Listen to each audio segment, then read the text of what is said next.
السلام عليكم ورحمة الله وبركاته.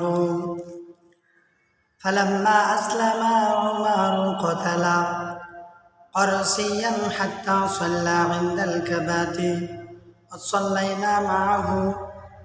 হযরত উমর রাদিয়াল্লাহু তাআলা আনহু যখন মুসলমান হলেন তখন তিনি কুরাইশদের সাথে সংগ্রাম করেন এবং কাবা প্রাঙ্গণে নামাজ পড়েন।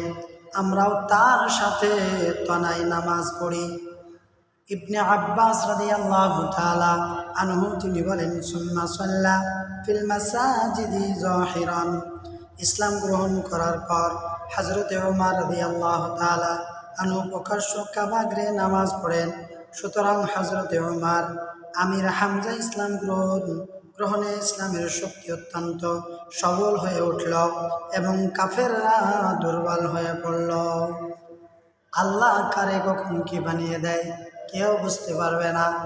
সব কিছুর মালিক হলেন আল্লাহ।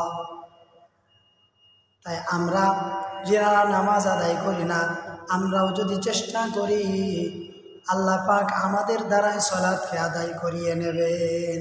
তাই আমরা সকলে নামাজ পড়ার চেষ্টা করব। সকলে বলেন ইনশাআল্লাহ।